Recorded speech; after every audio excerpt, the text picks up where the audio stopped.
अस्सलामुअलैकुम। उम्मीद है कि आप सब लोग खैरियत से होंगे। Welcome to concave thoughts. मेरा नाम है अब्दुल मन्नान और आज का जो हमारा टॉपिक है वो है how to become zero.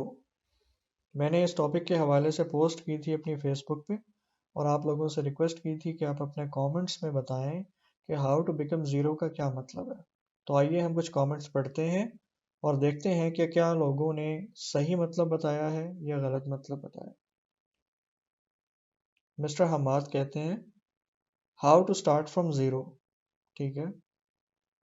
Miss Kulsoom Fatima कहती हैं ज़ीरो इज़ पावर। ठीक है। मिस हिना मोनिस कहती हैं स्क्रैच फ्रॉम ज़ीरो या number of zeros after any digit. ठीक है। मिस सोमेरा कहती हैं the zero that comes after one. Mister Uzair Shah कहते हैं the powerful zero. Mister Tahir Yusuf साहब कहते हैं let your past go and start new yourself. और आखिर में मिस्टर फरुख माइंड साइंटिस्ट कहते हैं ज़ीरो डेफिसिट। तो हमने जायज़ा लिया कि लोगों ने जो कमेंट्स किए हैं उनमें से सिर्फ और सिर्फ एक कमेंट बिल्कुल दुरुस्त मतलब है इस जुमले का हाउ टू बिकम ज़ीरो। मैंने अपने कैप्शन में ये ज़रूर लिखा था कि it's a very interesting and useful topic for entrepreneurs and business owners which will be addressed soon. So can you guess what does the topic means? How to become zero. लोग hero बनने की कोशिश करते हैं लेकिन मैं आज आपको इंशाल्लाह ज़ीरो बनने के बारे में सिखाऊंगा कि आपने ज़ीरो कैसे बनना है। फ़रुख माइंड साइंटिस्ट साहब ने लिखा है ज़ीरो डेफिसिट और ये इसका बिल्कुल दुरुस्त मतलब है क्योंकि मैंने कैप्शन में ये बात मेंशन की थी कि ये जो टॉपिक है, ये जो वीडियो होगी, ये बिज़नेस ओनर्स के लिए होगी या एंटरप्रेन्योर्स के लिए होगी। तो इसी हवाले से इसके मुताबिकत रखते हुए उन्होंने ये बात दुरुस्त फरमाई है। किसी भी बिजनेस में एक ऐसी स्टेज आती है जब आपके इनकम आपके एक्सपेंसेस से कम होती है और आपके एक्सपेंसेस या कॉस्ट बढ़ जाती है। ऐसी सिचुएशन में आपकी जो सेविंग्स हैं वो काम आती हैं। जब आपकी सेविंग्स भी ख़त्म हो जाएं और आपके एक्सपेंसेस फिर भी आपकी इनकम से ज़्यादा ही रहें तो आप नेगेटिव में जाना शुरू हो जाते हैं और फिर एक स्टेज आती है कि आप डिफ़ॉल्ट कर जाते हैं। नेगेटिव से ज़ीरो तक आने का जो सफ़र है, फाइनेंशियल रिकवरी का जो सफ़र है, ये किसी बिजनेस के अंदर कितना इम्पोर्टेंट है, कितनी इम्पोर्टेंस रखता है, ये बात आज मैं अपने यूथ को बताना चाहूँगा। उन लोगों को बताना चाहूँगा जो बिजनेस ओनर्स भी हैं, वो स्टूडेंट्स जो अपने जहन में बिजनेस फिजिबिलिटीज़ बनाते रहते हैं और उनका ये इरादा है कि वो अपनी ग्रेजुएशन के बाद, अपनी एजुकेशन मुकम्मल होने के बाद कोई बिज़नेस स्टार्ट करेंगे, उन लोगों को ये बताना इंतहाई अहम और ज़रूरी है। मैंने इस बात को नोटिस किया है कि हमारे जो मेंटोर्स हैं, वो इस बात की तरफ तो बहुत ज़्यादा तवज्जो देते हैं कि किस तरीके से हम डॉलर्स को पाकिस्तान में लेकर आएँ, ऑनलाइन बिजनेसेस के ज़रिए, ऑनलाइन सर्विसेज प्रोवाइड करके, चाहे वो अमेज़न की हो, ई कॉमर्स का कोई भी प्लेटफॉर्म हो या वेब डेवलपमेंट की हो, आईटी सर्विसेज हो, उनको सेल करके और बाहर से डॉलर्स पाकिस्तान में मंगवाए जाएं ताकि हमारी इकोनॉमी उससे थोड़ी सी स्टेबल हो, उसको कुछ सहारा मिल सके। लेकिन इस तरफ नौजवान नस्ल का ध्यान किसी ने भी आज तक नहीं बताया कि बेटा जब आप किसी बिजनेस को शुरू करते हैं तो उसमें काफ़ी अप्स एंड डाउन्स आते हैं और जब आप डाउन चले जाते हैं हत्ता कि आप नेगेटिव में चले जाएं और आप लॉसेस कर रहे हो तो उन लॉसेस से रिकवरीज कैसे करनी है, ये इतना अहम मौजू है उन तमाम बिजनेस करने वाले लोगों के लिए। इसीलिए आप लोग इस वीडियो को इंशाल्लाह ज़रूर एंजॉय भी करेंगे और इससे बहुत कुछ सीखेंगे भी।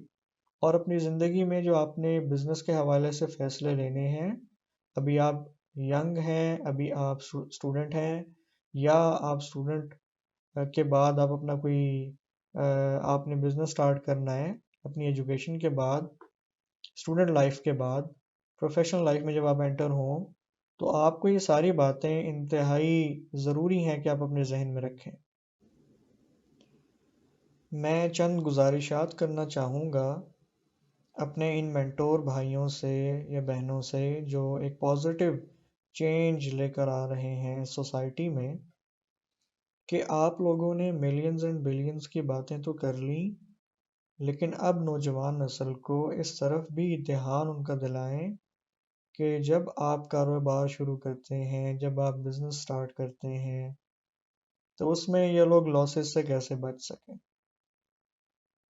प्रॉपर एजुकेशन दी जानी चाहिए ताकि हमारे मुल्क में जो स्टार्टअप कल्चर है वो प्रमोट हो सके। दुनिया प्रोजेक्टाइज्ड मोड में शिफ्ट हो चुकी है। प्रोजेक्ट्स होंगे तो काम होगा तो पैसे होंगे। प्रोजेक्ट नहीं होगा तो काम भी नहीं होगा, काम नहीं होगा तो पैसे भी नहीं होंगे।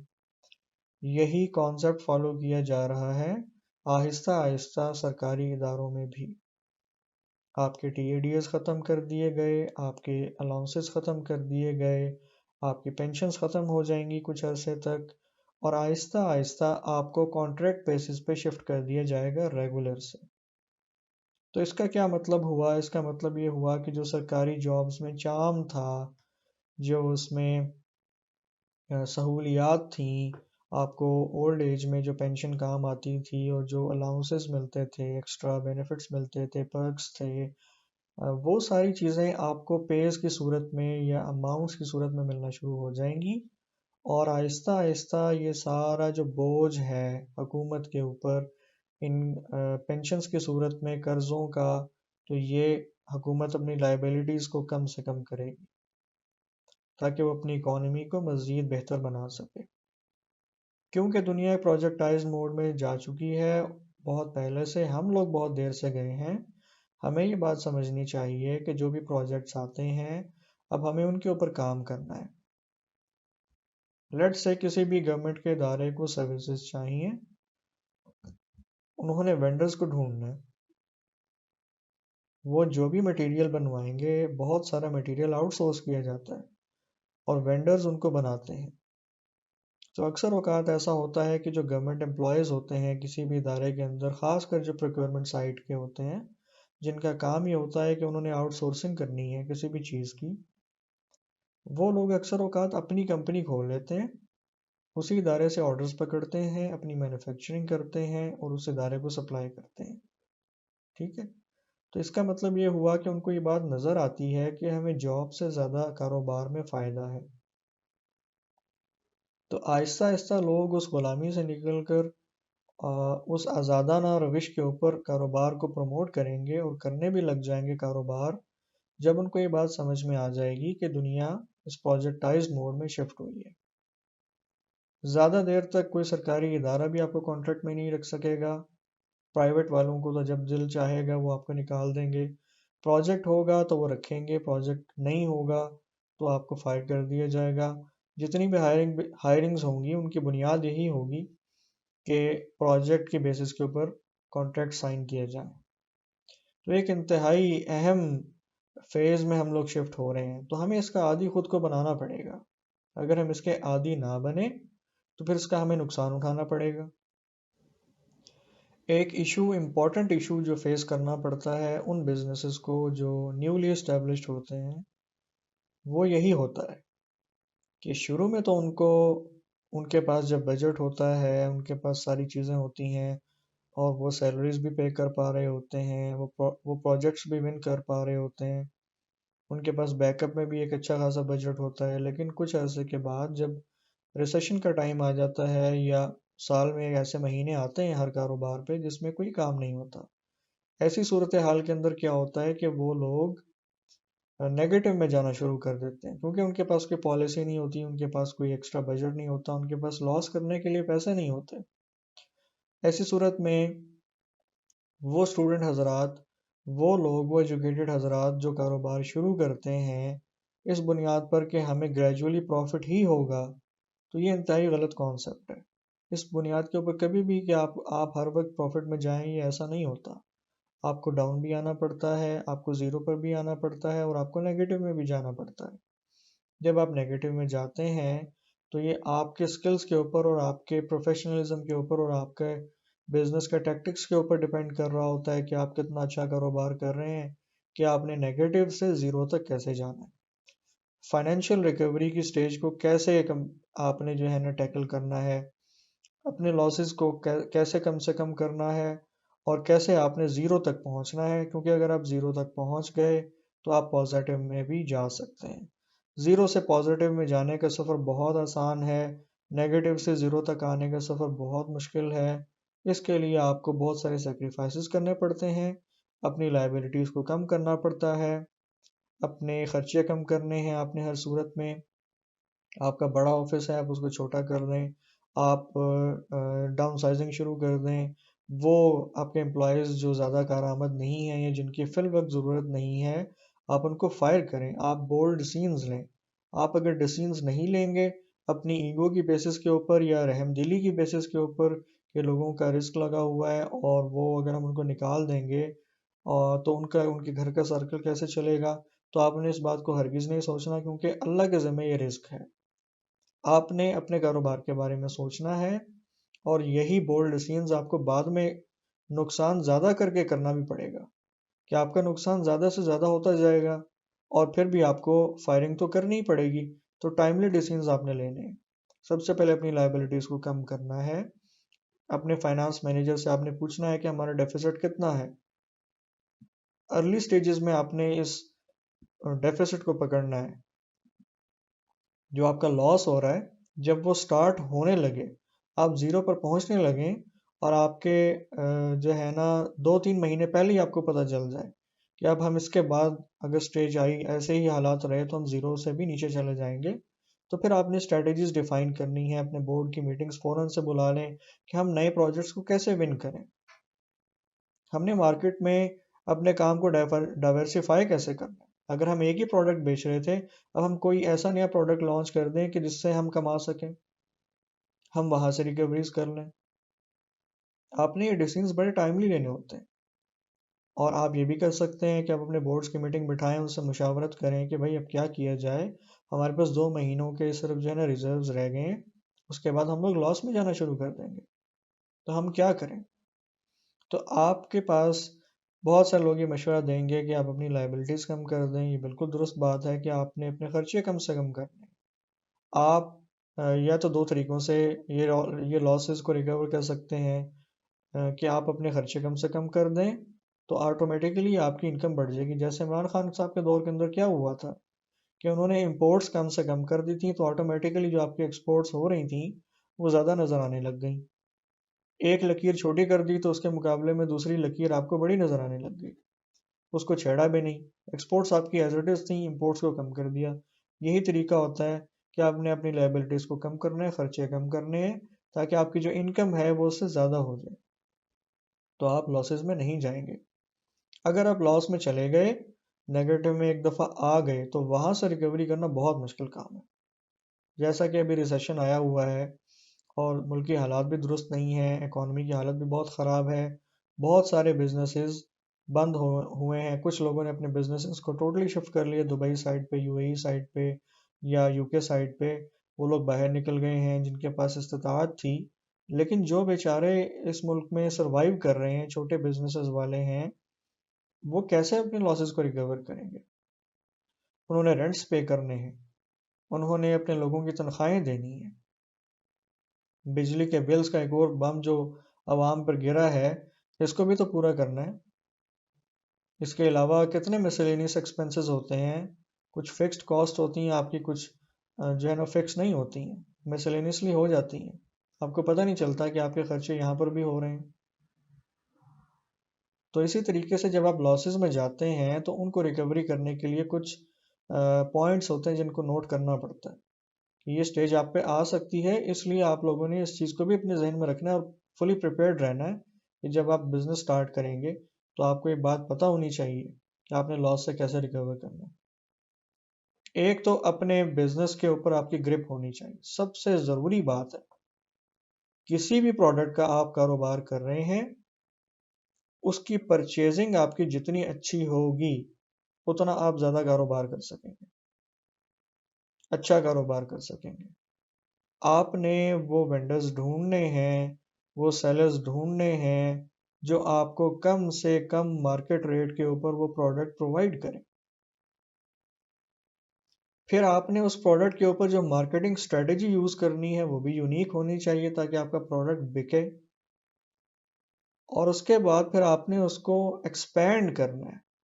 अपने प्रोडक्ट की मार्केटिंग के बाद आपने उसको हर जगह पर अवेलेबल कर देना है ताकि लोग आसानी के साथ उसको खरीद सकें। ये तो टैक्टिक्स हैं। लेकिन जब आप लॉस में होते हैं तो आप क्या करेंगे? मिसाल ले लेते हैं कि हम एक बंदा है जो अपनी जो है ना छोटा सा प्रोडक्ट बेचता है, लेट से उसके इलेक्ट्रॉनिक्स की शॉप है या उसकी मोबाइल शॉप है। मिसाल ले लेते हैं हम इलेक्ट्रॉनिक्स की, मोबाइल्स की, लैपटॉप्स की उसकी कोई शॉप है और वो इंपोर्ट्स बंद हो गई हैं, रेट्स बढ़ रहे हैं उसकी वजह से और क्लाइंट्स कम हो गए हैं। और ऊपर से पाकिस्तान के इकोनॉमिक जो सिचुएशन है, रिसेशन का जो टाइम है वो अलग से है, बिजली के बिल्स अलग हैं, एक्सपेंसेस आपके बढ़ते जा रहे हैं जबकि क्लाइंट्स आपके कम होते जा रहे हैं। और ऐसे सिचुएशन में आप क्या करेंगे? ऐसे सिचुएशन में अपनी सेविंग्स को इन्वेस्टमेंट्स के तौर पे भी आप लगा सकते हैं ताकि आपकी एक और इनकम स्ट्रीम जनरेट हो जाए। जब आपकी इनकम स्ट्रीम एक और जनरेट होगी तो आपका जो बैलेंस है वो रिकवर होता रहेगा और आपकी जो बैलेंस अमाउंट है वो पूरी होती रहेगी। तो आपने अपने बिजनेस को डाइवर्सिफाई कर दिया। एक प्रोडक्ट से आपकी इनकम आ रही थी, अब आपने अपनी इन्वेस्टमेंट्स करके दूसरी प्रोडक्ट भी उठा ली या किसी और चीज़ में इन्वेस्टमेंट कर दी जहाँ से आपको रेगुलर बेसिस के ऊपर इनकम्स आ रही हैं, या 2 महीने बाद या 3 महीने के बाद आपको एक इनकम स्ट्रीम आपकी जनरेट हो गई है। तो आपने अपने कारोबार को डाइवर्सिफाई कर दिया। ठीक है, अपनी लाइबिलिटीज कम कर दी, अपने कारोबार को डाइवर्सिफाई कर दिया आपने। और नंबर 3 पे ये है कि बहुत सारे कारोबार डेब्ट पे चल रहे होते हैं, सूद पे चल रहे होते हैं, लोन्स पे चल रहे होते हैं, जिन्होंने लोन्स लिए होते हैं बैंक से। तो आपने अपने डेट को कैसे मैनेज करना है, मेरे ख्याल में मैं आपको रेकमेंड करूंगा कि आप आतिफ मियाँ साहब जो हैं, जो इकोनॉमिस्ट हैं, आप उनकी बुक्स को स्टडी करें। क्योंकि डेट जो है ये सूद की बुनियाद के ऊपर जो आप पर चढ़ा हुआ कर्जा है, ये इसके ऊपर मैं इसलिए बात नहीं करूंगा क्योंकि सूद तो अल्लाह के साथ जंग है। तो ऐसे कारोबार को हमने फरोग नहीं देना कि जो बैंक से लोन लेकर शुरू किए गए हों और उस पर इंटरेस्ट आता रहे और उसके बाद वो इंटरेस्ट इतना ज़्यादा हो जाए कि आपका कारोबार भी ना चले और इंटरेस्ट इतना ज़्यादा हो जाए कि आप उसको रिकवर भी ना कर सकें। तो सूद की बुनियाद के ऊपर कारोबार तो बिल्कुल प्रमोट नहीं करना। इसी सूद की बुनियाद के ऊपर रियल स्टेट या उसके अलावा जो बहुत सारे बिजनेसेस थे उन सब का बेड़ा गर्क हो गया है इस रिसेशन के टाइम पे, जब वो अपने ये इंटरेस्ट्स को पे नहीं कर पाए, अपने डेट को क्लियर नहीं कर पाए। तो इसीलिए हमने ऐसी स्ट्रेटेजीज को नहीं देखना। लेकिन फिर भी जो बिजनेसेस बड़े हैं जो इस तरह के काम करते हैं, उन्होंने डेट्स को कैसे मैनेज करना है, मेरे ख्याल में आतिफ मियाँ साहब से बेहतर कोई शख्स भी नहीं होगा जो शायद आपको उस हवाले से गाइड कर सके। अब मिसाल के तौर पे आप नेगेटिव में हैं और आपने ज़ीरो तक कैसे पहुंचना है। अब आपके पास एसेट्स पड़े हुए हैं, आपके पास इन्वेंट्रीज पड़ी हुई हैं, आपके पास कुछ ना कुछ प्रोडक्ट्स की इन्वेंट्री की सूरत में, स्टॉक्स की सूरत में पड़ा हुआ है और वो है लॉस में। तो कोशिश आपने ये करनी है जितना जल्दी हो सके उस इन्वेंट्री को लिक्विडेट कर दें। जब आप उस इन्वेंट्री को लिक्विडेट करेंगे तो आपको कम से कम लॉस का सामना करना पड़ेगा। और अगर आप उस इन्वेंट्री को लिक्विडेट नहीं करते और आपकी प्रोडक्ट कोई ऐसी है जो एक्सपायर हो सकती है with the passage of time, तो फिर आपको भारी नुकसान उठाना पड़ सकता है। तो बेहतर यह है कि आप उस इन्वेंट्री को मार्केट रेट जो डाउन है, कम से कम मुनाफा रख के या बिल्कुल ज़ीरो प्रॉफिट ज़ीरो लॉस के ऊपर आप उसको सेल कर दें। तो ये भी एक स्ट्रेटजी है कि आपने नेगेटिव से ज़ीरो तक कैसे आना है। अपनी प्रोडक्शन कम कर दें। जब आप अपनी प्रोडक्शन कम करेंगे तो इसका फ़ायदा ये होगा कि आपके इलेक्ट्रिसिटी के एक्सपेंसेस बचेंगे और आपके जो वर्किंग लेबर है वो कम हो जाएगी। आपने क्योंकि अपनी लायबिलिटीज़ को कम किया हुआ है तो आपकी प्रोडक्शन लाइन ऑब्वियसली उसके अफेक्ट होगा और आपकी प्रोडक्शन भी कम होगी, तो उसको कम कर दें और ज़ीरो प्रॉफिट ज़ीरो लॉस के ऊपर सर्वाइव करते रहें उस टाइम तक जब तक कि आपके हालात, मुल्क के हालात बेहतर नहीं होते, मार्केट में बड़े ऑर्डर्स नहीं आते। जब मार्केट में बड़े ऑर्डर्स आएंगे तो आप दोबारा से अपनी मैन्युफैक्चरिंग टीम हायर करें और अपनी प्रोडक्शन लाइन को मज़ीद बेहतर बनाकर उसको प्रोडक्शन को ज़्यादा से ज़्यादा कर सकें। अगर हम बिजनेस से हट के बात करें, एज एन इंडिविजुअल एक बंदा नेगेटिव में जा रहा है।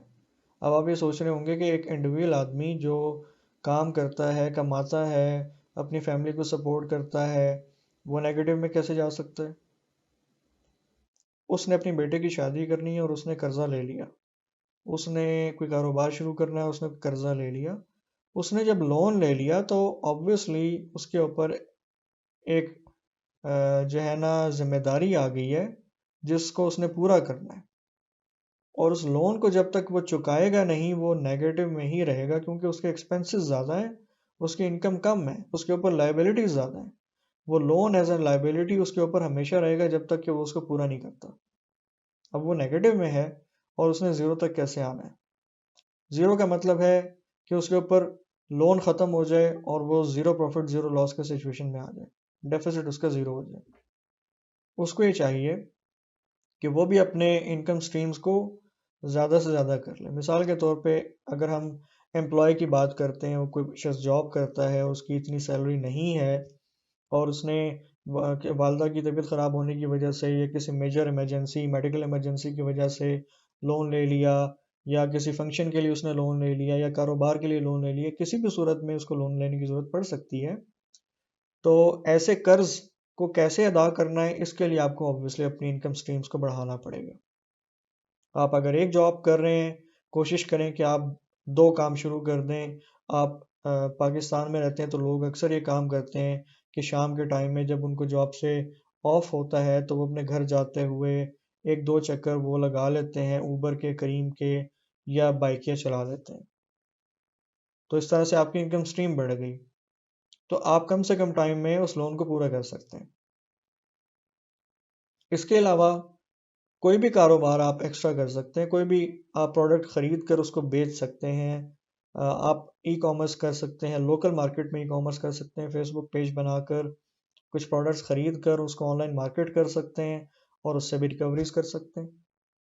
आपने हमेशा कैलकुलेटेड रिस्क लेना है, आपने हमेशा कैलकुलेशंस करनी है, मैथमेटिक्स को नहीं छोड़ना। Mathematics is the only way to recover your losses. आपने कैलकुलेशंस अगर सही की होंगी तो आप जल्द से जल्द अपने लॉसेस को रिकवर कर सकते हैं और अगर आपने कैलकुलेशंस नहीं सही की तो आपको बहुत टाइम लग जाएगा उन लॉसेस को रिकवर करने में और उल्टा आपको पता भी नहीं चल रहा होगा कि आपके लॉसेस ज़्यादा से ज़्यादा होते जाएंगे। आप कमा भी रहे होंगे, आप दो दो जॉब्स भी कर रहे होंगे, लेकिन आपका जो कर्ज है वो बढ़ते ही जाएगा और आपको समझ भी नहीं आएगी कि हो क्या रहा है। तो आपने इन्फ्लेशन के फैक्टर को भी कंसिडर करना है, इन्फ्लेशन भी हो रही है, आपने डॉलर्स के रेट्स को भी कंसिडर करना है, बढ़ रहे हैं, ठीक है। फिर आपने अपना जो कर्ज है, अपने जो एक्सपेंसेस हैं, ठीक है, उनको भी कंसिडर करना है। बिजली का बिल भी बढ़ रहा है।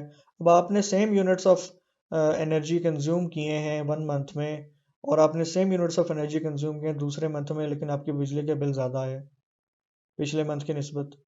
तो ये मिसलेनियस एक्सपेंसेस आपके बढ़ रहे हैं।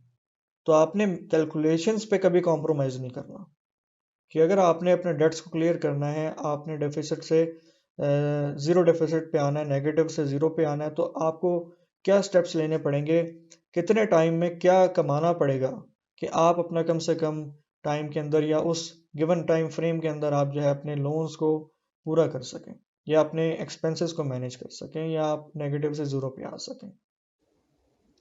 अब हम बात करते हैं हमारी फ्रीलांसर कम्युनिटी की। आप लोग ये सोच रहे होंगे बहुत से फ्रीलांसर्स जो एजेंसी के ओनर्स नहीं हैं, जो सोल प्रोप्राइटर हैं और वो अकेले काम कर रहे हैं, वो अकेले प्रोजेक्ट्स पकड़ते हैं, प्रोजेक्ट कंप्लीट किया, और उसको सबमिट करवा दिया, वो लोग सोच रहे होंगे कि ये लोग कैसे नेगेटिव में जा सकते हैं। तो ये समझना ज़रूरी है कि जब आपको प्रोजेक्ट्स नहीं मिलेंगे उस टाइम पर आपके सेविंग्स काम आएंगी। जब आपकी सेविंग्स ख़त्म होंगी फिर भी आपको प्रोजेक्ट नहीं मिले, किसी भी सूरत में ऐसा हो सकता है। आपकी आईडीज़ ब्लॉक हो सकती हैं, या आपकी जो मेहनत है वो किसी भी रूल को वायलेट करने की वजह से ख़त्म हो सकती है और आपका अकाउंट ब्लॉक हो सकता है, या आपको प्रोजेक्ट्स मिलना बंद हो जाते हैं, या आपके जो रेट्स हैं वो इतने ज़्यादा हैं कि शायद उसको कोई लेना पसंद नहीं कर रहा, या मार्केट में क्लाइंट्स ही नहीं है। इकोनॉमिक सिचुएशंस ऐसी हैं। तो जब आपको प्रोजेक्ट्स मिलना बंद हो जाएंगे तो ऑब्वियसली आपकी सेविंग्स ख़त्म होना शुरू हो जाएंगी, और फिर एक वक्त आएगा कि आप भी नेगेटिव में जाना शुरू हो जाएंगे। अब आपने क्या करना है, क्योंकि आप एक फ्रीलांसर हैं, आप ऑनलाइन सर्विसेज प्रोवाइड करते हैं या आप ऑनलाइन प्रोडक्ट्स बेचते हैं ई कॉमर्स की सूरत में, तो आपने भी इन्हीं असूलों को मद्देनज़र रखना है। आप न्यू प्रोजेक्ट्स कैसे विन कर सकते हैं, उसके लिए आप एक प्लेटफॉर्म की बजाय, लेट्स से आप फाइवर यूज़ कर रहे थे, आप अपवर्क पे आ जाएं, लिंक्डइन पे आ जाएं, गुरु पे आ जाएं, freelancer.com पे आ जाएं, डाइवर्सिफाई हो जाएं, फेसबुक पे आ जाएं। आपको बहुत सारे क्लाइंट्स फेसबुक से मिल जाएंगे, लिंक्डइन से मिल जाएंगे। आप अपने इनकम सोर्सेज को कैसे बढ़ा सकते हैं, अपने स्किल्स को डिफरेंट प्लेटफॉर्म्स पे पिच करके, मार्केटिंग करके आप उनको सेल कर सकते हैं। फिर जैसे कि आप ई कॉमर्स का बिजनेस कर रहे हैं, आपके पास प्रोडक्ट्स हैं, आपकी इन्वेंट्रीज पड़ी हुई हैं, और मार्केटिंग भी आप कर रहे हैं, लेकिन वो सेल नहीं हो पा रही, और बहुत कम उनकी जो रेशो है वो सेल हो रही है, और इन्वेंट्री ज़्यादा है आपके पास। तो अब आप क्या करेंगे, कोशिश करें उन इन्वेंट्रीज को लिक्विडेट करने की कोशिश करें। जैसा कि आप एक प्लेटफॉर्म पे ई कॉमर्स का स्टोर रन कर रहे हैं, तो आपको ये चाहिए कि आपने जहाँ से इन्वेंट्री उठाई हुई है, आया वो अमेज़ॉन की सूरत में तो आप ख़रीदते हैं चले, और आप रखवाते हैं किसी थर्ड पार्टी के पास, लेकिन ड्रॉप शिपिंग की सूरत में आपको ख़रीदनी नहीं पड़ती, इसलिए आपको ज़्यादा नुकसान नहीं होता, आपका कोई इसमें नुकसान नहीं होता ड्रॉप शिपिंग के अंदर। लेकिन अमेज़ॉन की सूरत में जब आपने स्टॉक्स बहुत बड़े ख़रीदे हुए हैं, या आपके पास अपना पाकिस्तान में कोई लोकल प्रोडक्ट है जो आपके पास इन्वेंट्री की सूरत में पड़ा है, और आप उसको फेसबुक की मार्केटिंग करके अपने लोगों में सेल कर रहे हैं या उसको एक्सपोर्ट कर रहे हैं, तो अब आप क्या करेंगे, आपको ऑर्डर्स नहीं मिल रहे, तो उसका तरीक़ाकार भी यही है कि फिर आप उन प्रोडक्ट्स को लोकल मार्केट में निकालने की कोशिश करें कम से कम रेट्स में, जल्द से जल्द। जितना जल्दी आप उस प्रोडक्ट से, आप उस इन्वेंट्री से जान छुड़वाएंगे, आप उन प्रोडक्ट्स को बेचेंगे, आप उस इन्वेंट्री को लिक्विडेट करेंगे, कैश आउट करेंगे, उतना नुकसान आपको कम होगा। अब हम बात करते हैं और देखते हैं कि एक शख्स जिसने लोन लिया था किसी इमरजेंसी की वजह से, और वो बहुत बड़ी अमाउंट्स थी, तो सबसे पहले तो आपने ये कोशिश करनी है कि आप इतना ज़्यादा लोन मत लें जिसको आप अपने एसेट्स बेचकर भी पूरा ना कर सकें। ये थंब रूल है, इसको अपने जहन में बिठा लें। मिसाल के तौर पे आप एक गाड़ी ओन करते हैं या बाइक ओन करते हैं, तो बाइक ओन करने वाला गाड़ी के जितने पैसे ले लेगा उधार के ऊपर, तो उसको कैसे रिकवर करेगा बाद में बाइक बेच के, वो नहीं पूरा कर सकता। जिसके पास गाड़ी है और वो किसी दोस्त से उधार ले ले इतना ज़्यादा कि वो गाड़ी बेच के भी पूरा ना कर पाए बाद में, तो वो कैसे रिकवर करेगा बाद में। लेट्स से कि आपकी अर्निंग्स हो रही हैं फिर भी आप नेगेटिव में जा रहे हैं क्योंकि आपने कर्जा लिया हुआ है, और आप जो इनकम एक्स्ट्रा भी कमाते हैं वो इन्फ्लेशन उसको खा जाती है, या बिजली के बिल्स उसको खा जाते हैं जो आप एक्स्ट्रा इनकम कमा रहे हैं जॉब के साथ साथ। अब आपको समझ नहीं आ रहा कि आपका टाइम 24 घंटे यूटिलाइज हो रहा है, लेकिन आप उसमें कुछ इतना प्रोडक्टिव नहीं कर पा रहे कि आप अपने लॉसेस को कम से कम कर सकें। ये बहुत बड़ा चैलेंज है।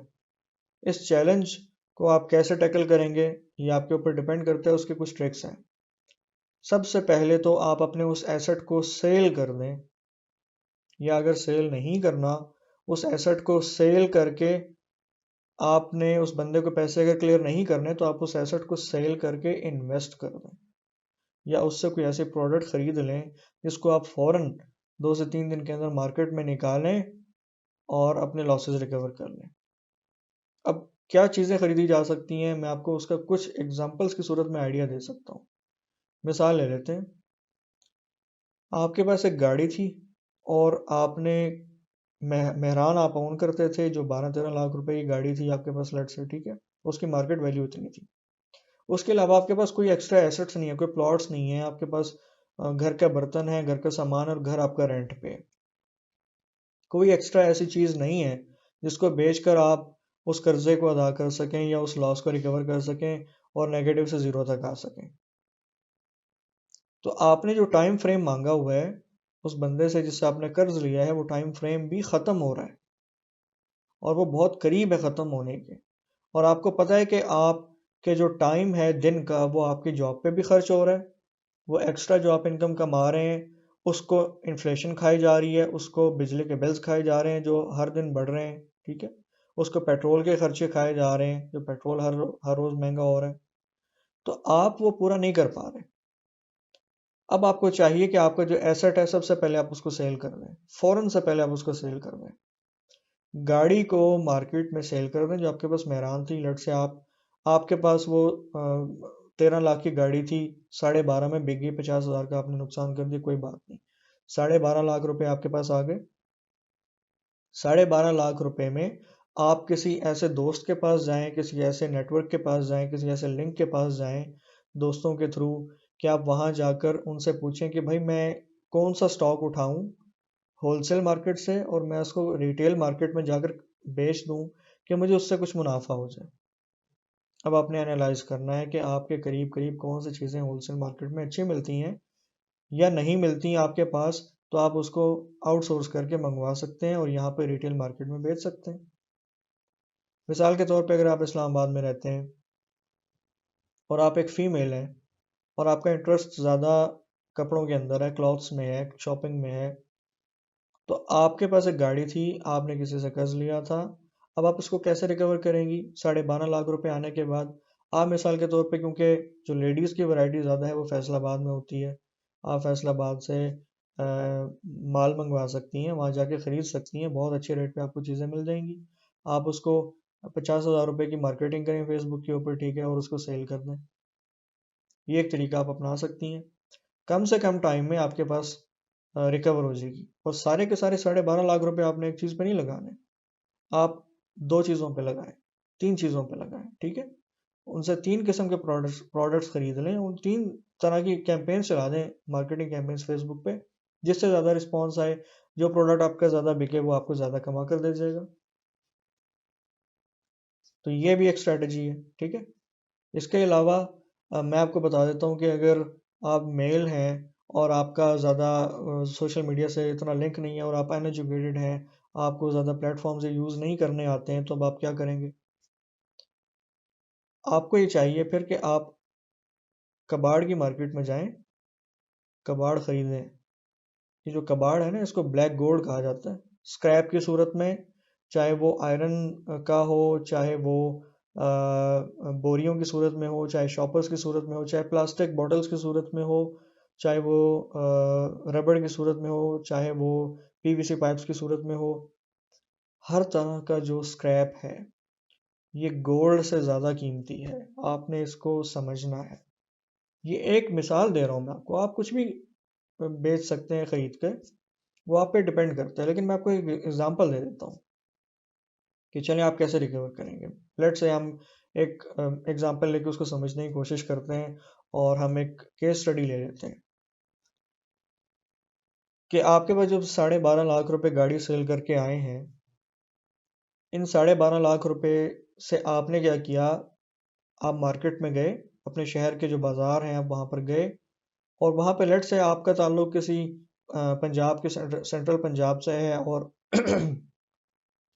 आप ये चाहते हैं कि जो ज़्यादा कारोबार है आपके इलाके के अंदर वो क्योंकि ज़राअत का होता है, तो आपने अपने लॉसेस को कैसे रिकवर करना है? आप एक छोटा सा प्रोडक्ट ले लें जो शायद कोई सोच भी नहीं सकता, उस पर कारोबार होता है। वो है गंदम और चावल की बोरियां।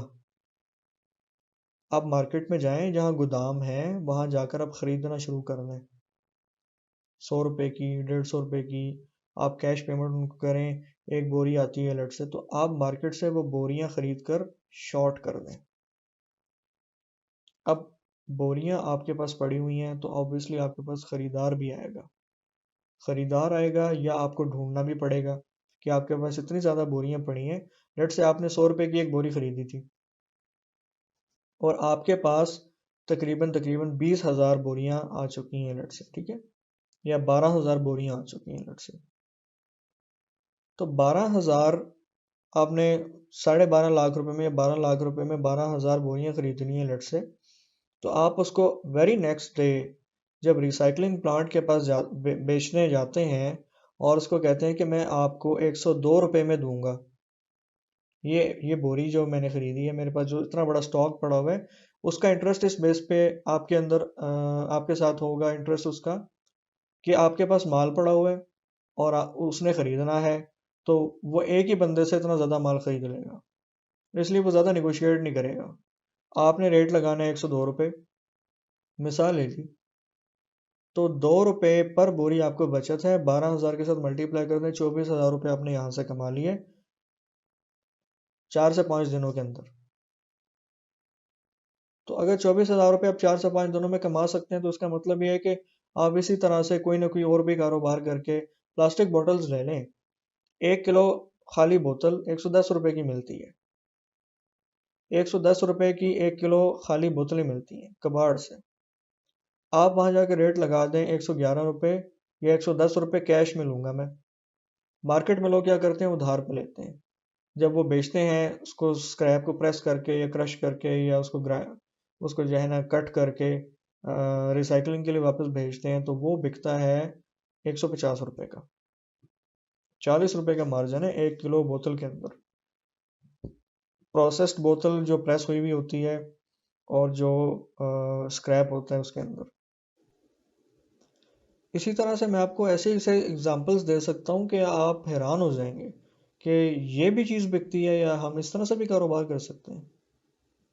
अब जानवरों की चर्बी है, कसाई जानवर ज़िबा करता है, उसमें से लट से ½ किलो 1 किलो साफ चर्बी निकलती है लट से सॉलिड फॉर्म में। तो उस चर्बी को आप खरीद लें और सारे इलाके से जहाँ जहाँ ज़िबा खाने बने हुए हैं वहाँ जाएं, वहाँ जाकर आप उनसे कहें कि मुझे डेली बेसिस के ऊपर चर्बी चाहिए। आप उनसे चर्बी कुछ कम से कम पैसों के ऊपर जो है ना आप वो खरीद लें। और वो आप कहाँ जाकर बेचेंगे? आप उस फैक्ट्री में जाकर उस चर्बी को बेचेंगे जहाँ साबुन बनता है, जहाँ सोप बनती है, जहाँ डिटर्जेंट्स बनते हैं, वहाँ पर ये बहुत काम आती है।